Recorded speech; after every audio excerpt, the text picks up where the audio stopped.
susto no meio oeste do estado. O ônibus com mais de 30 alunos se envolve em acidente no entroncamento da BR-282 com a 153. Por sorte, não houve feridos graves. Imagem impressionante. O motorista passa mal, perde o controle do veículo e por pouco não provoca uma tragédia no norte do estado. Mais segurança na estrada. A duplicação da BR-116 já está em processo de análise e vai auxiliar também no escoamento da economia catarinense. Pelo projeto, o estudo irá apontar a viabilidade de duplicação nos 385 quilômetros entre Santa Catarina e Paraná. Pesando no bolso, pesquisa aponta que a cesta básica de Florianópolis é a segunda mais cara do país, ficando atrás apenas de São Paulo. E no futebol, os lances da 12ª rodada da Série A do Campeonato Brasileiro. Destaque para o Joinville, que venceu o clássico contra o Figueirense no Orlando Scarpelli. O Banho de Cidade desta quinta-feira já está no ar.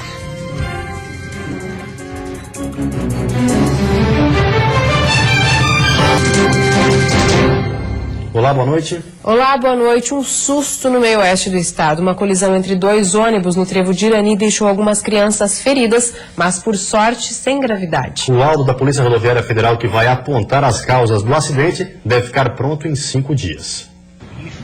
A colisão envolveu um micro-ônibus que levava 36 alunos de uma escola de Videira para uma excursão de estudos e um ônibus de Chapecó com 10 ocupantes. O trevão do Irani, embora ele seja recordista em acidentes, ele é um trevo bem sinalizado, não tem restrição da visibilidade e normalmente ali as colisões são transversais. Então, um dos veículos não respeitou a preferencial da BR-153, não respeitou a parada obrigatória, vindo a colidir no veículo que estava transitando na BR-153. Entre os envolvidos, 9 alunos que estavam no micro-ônibus tiveram ferimentos leves e foram levados ao pronto atendimento de Irani. Por meio de nota, a Secretaria de Educação de Videira informou que 8 alunos foram liberados por volta do meio-dia e já voltaram para casa em vans disponibilizadas pela Prefeitura.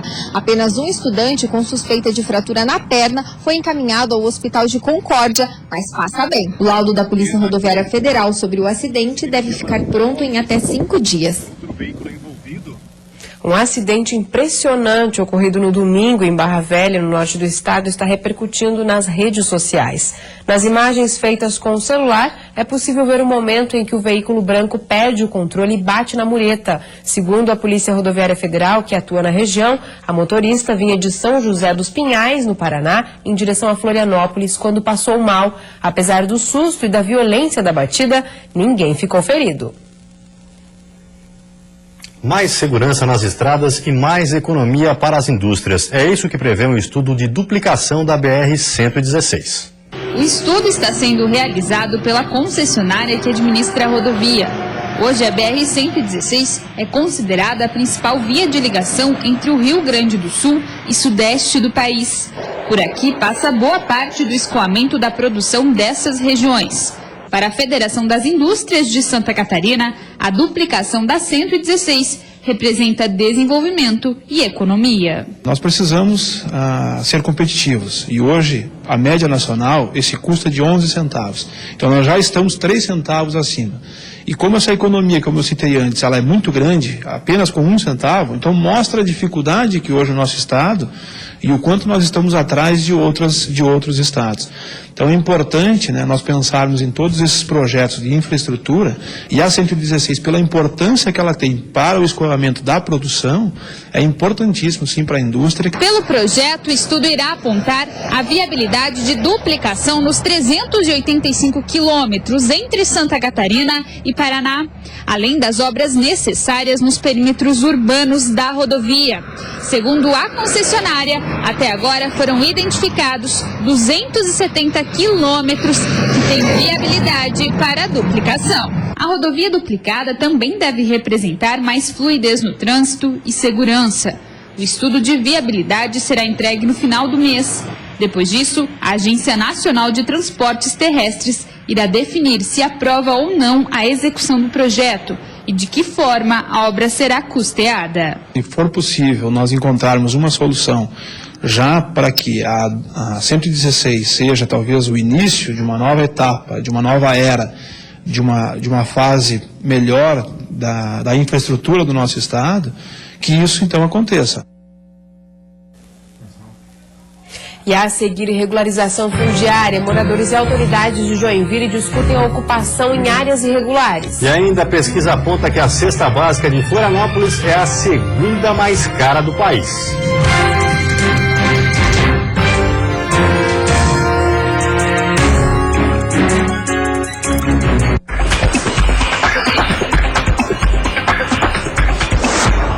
Feirão de fábrica Michelin. Descontos de até R$300 na compra de 4 pneus. Aproveite. Pneu Michelin Energy XM2 17570R14 de R$311,90 por R$289,90. Pneu Michelin Prima C3 20555R16 de R$376,90 por R$339,90. Coloque o Michelin na BVA Pneus e sinta a diferença em Florianópolis, São José, Joinville, Itajaí e Blumenau. A certeza de uma vida mais segura começa com a Célula. Segurança eletrônica comercial ou residencial, adaptada à sua necessidade. Viver tranquilo é viver com Célula. Tecnologia e segurança. Todo ano, 50 milhões de toneladas de eletrônicos são jogadas no lixo comum, causando danos ao meio ambiente e problemas de saúde pública. E sabe o que é pior? Carregar esse peso na consciência. Acesse www.cdisc.org.br e saiba como descartar corretamente seus eletrônicos antigos. Band Cidade. Oferecimento. Todo mundo tem um grande motivo para comprar no Queres.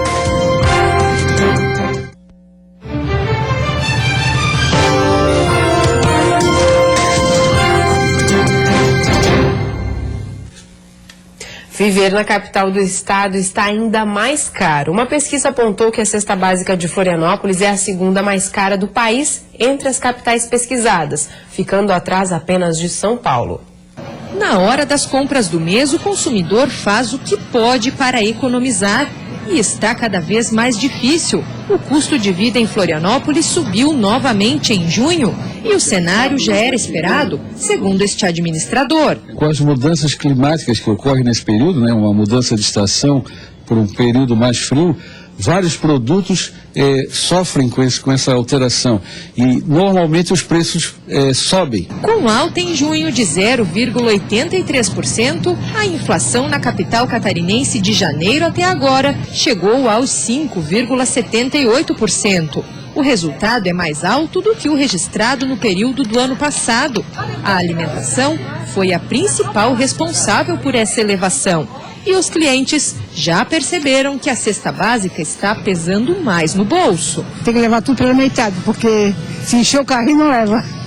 No supermercado a gente sente mais porque é a compra do mês e tudo, né? A gente sente bastante.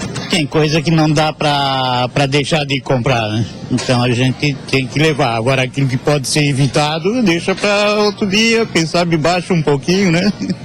Os produtos que mais tiveram acréscimo foram os in natura. A batata está quase 16% mais cara, o chuchu 12% e a cebola 7%. Já entre o subgrupo de produtos de elaboração primária, o leite foi o vilão, com alta de mais de 13%. A carne moída também ficou 4,5% acima do mês anterior. Nos industrializados, destaque negativo para o sal de cozinha e o pêssego em calda, em média 5% mais caros. O custo de vida em Florianópolis é calculado pela UDESC e levou em conta mais de 12 mil preços de 319 itens, com base no orçamento de 450 famílias. O resultado ficou bem próximo da inflação brasileira, divulgada pelo IBGE. 8,88% nos últimos 12 meses aqui na capital e apenas 0,01% a mais no mesmo período no país. Para quem quer economizar, a dica é dar preferência aos alimentos que tiveram queda de preço, como a carne de frango e churrasco, que tiveram redução de 0,3% e 0,4%, a cenoura, menos 5%, a couve-flor, menos 6%, O pãozinho de trigo, menos 1%, e o tomate, que até o mês passado era considerado um dos mais caros da feira, já caiu quase 7%. Moradores e autoridades de Joinville discutem daqui a pouco a ocupação em áreas irregulares. Eles se reúnem em uma audiência pública que debate a regularização fundiária no município. A Secretaria de Habitação de Joinville estima que o município tenha cerca de 200 áreas particulares e mais outras 200 áreas públicas em situação irregular. São inúmeros lotes e propriedades sem documento legal. A regularização desses terrenos é o principal tema que vai ser discutido pela Secretaria e por moradores dessas áreas em uma audiência pública na Câmara de Vereadores. A audiência pública começa daqui a pouco às 7h30 da noite. Representantes do Ministério Público, da Defensoria Pública e das Secretarias Municipais de Meio Ambiente e de Infraestrutura devem reforçar o debate no plenário da Câmara. Na última terça-feira, o Poder Executivo Municipal encaminhou à Câmara um projeto de lei para criar no município o Programa de Regularização Fundiária Lar Legal. O projeto é baseado no programa do Tribunal de Justiça de Santa Catarina, que nessa semana entregou a matrícula de registro de propriedade para 900 famílias de São Francisco do Sul. Se for aprovada no Legislativo, a proposta vai beneficiar quase 2.000 imóveis assim que for sancionada em Joinville. Esse é o número aproximado de processos que estão em andamento. A sexta-feira vai ser de sol em algumas regiões do estado, mas ainda com temperaturas amenas. A mínima fica em 7 graus na Serra e no Planalto Norte e a máxima em 24 no litoral norte do estado. No oeste, Vale do Itajaí, mínimas entre 9 e 10 graus. No litoral sul, mínima de 11 e máxima de 23. E na Grande Florianópolis, mínima de 13 e máxima de 20 graus. No meio oeste, um projeto concilia entretenimento e aprendizado. Isso tudo através de uma rádio montada dentro da escola. Hoje a Larissa e a Ana assumiram o papel de locutoras e o Matheus de sonoplasta na rádio da Escola São Francisco de Luzerna. Uma iniciativa onde os alunos do 5º ano repassam curiosidades, recados e outros conteúdos como se estivessem em um programa de rádio de verdade. A iniciativa está acontecendo há cerca de 2 semanas. Todos os dias, no início das aulas e no intervalo, um grupo de alunos assume os microfones, enquanto os outros estudantes acompanham a programação em tempo real. A estrutura foi montada com o apoio do governo do estado e da APP da escola. Já o conteúdo da programação é criado pelos alunos e passa pela avaliação da professora antes de ser transmitido. A rádio veio como uma oportunidade da criança se expressar e eles gostam de música, de essas mídias, eles amam isso. Então a gente pensou em juntar o conhecimento com essa forma, incentivando as crianças e desafiando elas a participarem da rádio. Elas estão produzindo textos, estão lendo, estão se envolvendo e estão aprendendo de uma maneira divertida. Nas ondas do conhecimento, quem apresenta busca fazer bonito no seu dia como radialista. E no fim, todos vivenciam uma experiência diferente de aprendizado. Está sendo muito legal, por causa que a gente ensina as outras crianças, tipo assim, não correr no corredor, não fazer bagunça na sala e prestar bastante atenção no professor. Tô gostando aí de dar um friozinho na barriga, apresentar o programa, como é que tá sendo? Dá bastante frio, porque a gente fica nervosa um pouco, porque pensa que, tipo assim, a gente vai errar, só que às vezes a gente não erra, entende? E daí a gente acerta as coisas, mas é bem legal. Tá dando certo. Tá dando. E depois do intervalo tem futebol, a derrota dos times da capital na 12ª rodada da Série A. E a vitória da Chapecoense que enfrentou o Grêmio na Arena Condá.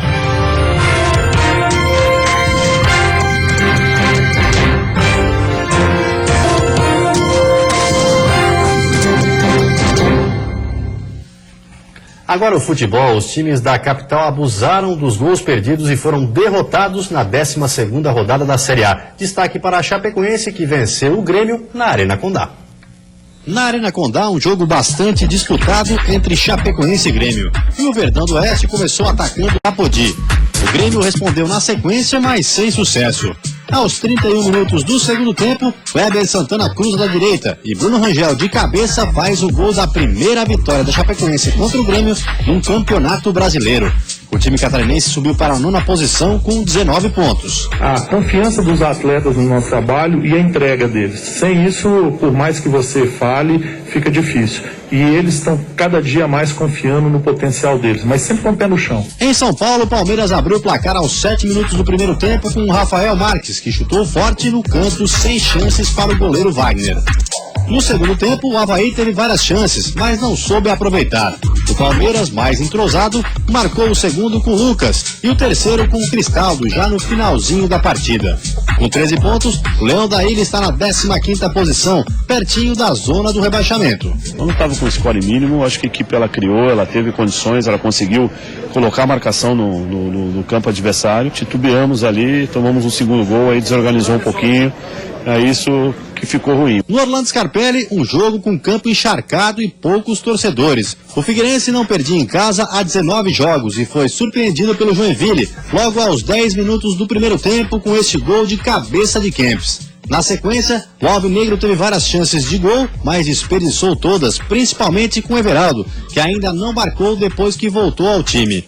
Melhor para o Joinville, que foi mais competente nas finalizações e marcou o segundo aos 15 minutos da etapa complementar, novamente com Kempis. O Joinville continua na lanterna agora com 8 pontos. O Figueirense é o 11º com 15. A gente fica um pouco triste pelo primeiro tempo, né?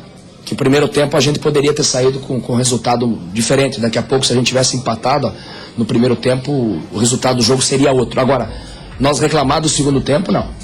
No segundo tempo a gente literalmente não jogou futebol. Parecia que a gente nunca tinha jogado junto. Hoje eu lembrou um pouquinho o jogo do Sport no segundo tempo, que a gente tocou bem, rodou, inverteu, saiu rápido, criou situações, criou dificuldades. E eu gostei do que vi. E nesse final de semana tem catarinense em campo pela Série D do Campeonato Brasileiro. Inter de Lages estreia no domingo contra o Ipiranga em Erechim e tem como reforço um jogador que atuou por vários times do estado. O clima é de estreia no Inter de Lages e os jogadores literalmente terão que correr atrás da bola para conquistar a primeira vitória da Série D do Campeonato Brasileiro. Vamos lá com toda a força, o grupo está bem focado e vamos tentar os 3 pontos lá sair com um resultado positivo. No domingo, o Inter enfrenta o Ipiranga em Erechim. Para esse jogo, o time vai poder contar com a ajuda de 2 jogadores experientes que chegaram há poucos dias, Schwenk e Rodrigo Fernandes. O atacante Schwenk já é conhecido dos catarinenses, veio do Marcílio Dias e tem faro de gol. Já o lateral Rodrigo ainda não havia disputado jogos por times catarinenses e pode estrear no domingo pelo Colorado da Serra. São reforços que podem garantir a primeira vitória na competição deste ano. Nós procuramos, dentro do que nós propusemos fazer em termos de grupo, em termos de nomes, mesclarmos bastante em termos de experiência com jovens. E aconteceu. O importante é que todos mostraram uma qualidade muito grande. Dentro das individualidades nós montamos o esquema para iniciarmos e isso nos contentou muito. Agora nós temos que praticar domingo. Para o jogo de estreia, o Inter viaja na sexta-feira. Já sobre a escalação do time que deve entrar em campo, o técnico prefere fazer mistério. A escalação nós vamos definir somente antes do jogo. Nós temos 2 atletas consideráveis que chegaram essa semana, um pouco sem ritmo. Estamos trabalhando esse conjunto, junto com os 2, mas a definição é só domingo. E a seguir, monitoramento suspenso após apresentar falhas nos rastreamentos, radar meteorológico do estado precisou ser desligado. E ainda a greve do INSS, o atendimento em Santa Catarina está comprometido.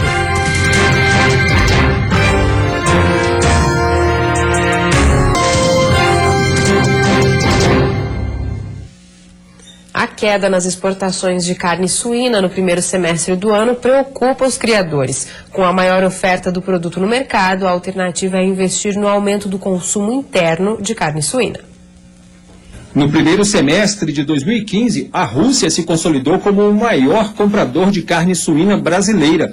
De acordo com dados divulgados pela Associação Brasileira de Proteína Animal, o volume de exportações registrou um crescimento de 18% durante o mês de maio, sendo o melhor indicador mensal do ano. Mesmo assim, no acumulado do ano, há uma queda expressiva nas vendas para o exterior. As 181 mil toneladas embarcadas nos primeiros 5 meses do ano representam uma redução de 7,8% sobre o mesmo período do ano passado. O motivo é que outros mercados importantes diminuíram as compras, Singapura em 45% e Hong Kong 4,5%. O cenário preocupa a Associação Brasileira dos Criadores de Suínos. Em 2014, a gente teve o menor volume de exportações aí dos últimos 10 anos de carne suína. Nós não chegamos a 500 mil toneladas. Né? E em 2015, esse volume está inferior no acumulado de janeiro-junho. Então, o contexto geral é, a exportação vem menor do que em 2014 e a nossa dependência da Rússia, que historicamente já é próximo a 40% do que é exportado, como foi ano passado, vem crescendo. Né? Então, a Rússia, no curto prazo, ela está sendo a salvação da lavoura, mas estrategicamente é uma situação perigosa. Com tantas incertezas no mercado internacional de carne suína, as atenções do setor se voltam para o mercado interno aqui no Brasil. Mesmo em um cenário de retração econômica, com a valorização da carne bovina, a carne suína se torna uma boa alternativa para os consumidores. Para a BCS, a tendência com o cenário atual é de que o consumidor brasileiro continue elevando gradualmente o consumo de carne suína, hoje em mais de 15 quilos por habitante ao ano. A lei da oferta e demanda ela é implacável. Se a gente não conseguir exportar, e o ideal é que a gente conseguisse atingir as 600 mil toneladas por ano, como já atingimos algumas vezes, esse volume ele volta para o mercado interno, né? E a nossa oferta e demanda está muito ajustadinha. Se a gente tiver que voltar esse volume para o mercado interno e tiver que consumir, certamente a gente vai ter uma menor remuneração ao produtor brasileiro, né, o que complica efetivamente a sua rentabilidade, as projeções de investimentos em ampliações e tecnificação e por aí vai. Após falhas terem sido detectadas, o radar meteorológico de Santa Catarina está desligado. O aparelho de alerta que fica no Vale do Itajaí é o único do estado e estava com problemas desde janeiro. Em coletiva hoje, o secretário da Defesa Civil do Estado explicou os motivos do desligamento. Foi a empresa norte-americana que monitora o radar que orientou que o equipamento fosse desligado, já que vinha apresentando inconsistências em algumas calibragens de eventos. Com as falhas, não era possível detectar a distância de eventos e nem o tipo de fenômeno que se aproximava do estado. A Defesa Civil está tentando um visto emergencial para que técnicos do fabricante e do sistema eletrônico realizem uma vistoria no equipamento.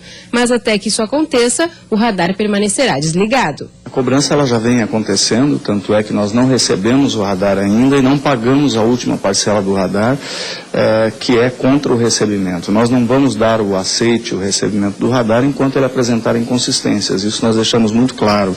E temos certeza que a empresa vai conseguir resolver isso, uma vez que esses equipamentos são vendidos para o mundo todo. O aparelho de alerta está instalado em Lontras, no Vale do Itajaí. É o único do estado e estava sem funcionar desde janeiro. O radar possui cobertura de 77% do território catarinense e prevê leitura e varredura de até 400 quilômetros de raio em linha reta e leitura específica em 200 quilômetros de raio.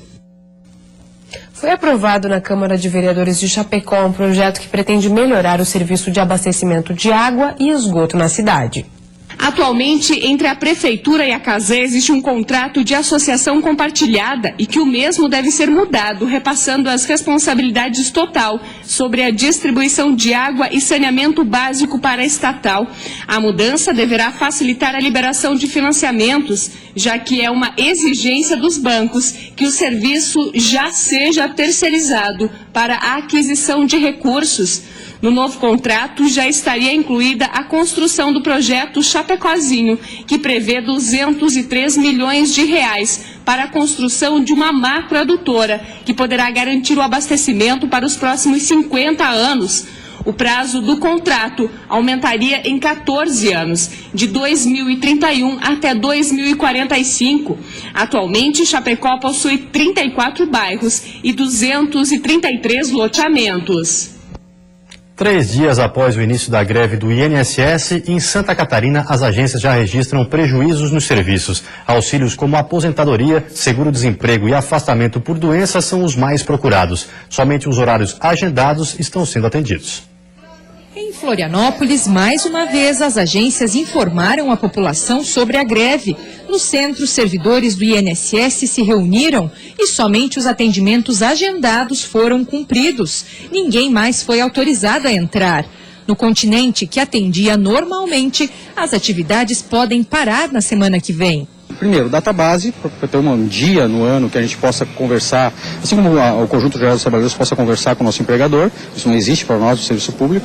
Queremos incorporação da gratificação, das gratificações produtivistas, né? Hoje a gente está se aposentando com metade do salário, então a gente precisa incorporar essas gratificações, não adianta a gente trabalhar e chegar na hora da aposentadoria e se aposentar com metade do que a gente ganha hoje, e queremos tentar o turno único, ou 30 horas. Em Santa Catarina, segundo o sindicato da categoria, 2.000 atendimentos por dia estão deixando de ser feitos nas 63 agências do estado. Em 9 cidades, o INSS fechou as portas e em 17 está atendendo com falta de pessoal. O balanço do comando de greve aponta que 60% dos 7.000 concursados aderiram à paralisação. Já o Ministério da Previdência Social informou que 469 das 1.605 agências de todo o Brasil estão fechadas ou com atendimento parcial e que entre os mais de 32.400 funcionários, o número de grevistas é próximo aos 1.300. A categoria pede aumento de 27% nos salários e melhores condições de trabalho para os servidores públicos federais. No final do mês, uma reunião com o Ministério do Planejamento pode encerrar o impasse. A gente está convocando mesmo todos os que estão em greve da nossa categoria ou de outros do Serviço Público Federal para ir a Brasília e fazer um ato grande, né? Forçar com que o governo nos ouça e talvez possamos acabar com essa greve que não é o desejo de nenhum de nós. As cidades onde as agências estão fechadas são Biguaçu, São José, Palhoça, Forquilinha, Blumenau, Araranguá, Içara, Sombrio e Florianópolis. O telefone oficial do INSS para mais informações é o 135. E antes de encerrarmos, vamos ver como está o movimento ao vivo nas pontes que fazem a ligação entre a ilha e o continente. Trânsito intenso, com lentidão em ambos os sentidos. Na Grande Florianópolis faz 18 graus nesse momento. Você fica agora com o Jornal da Band. Uma ótima noite a todos e até amanhã. Boa noite, até amanhã.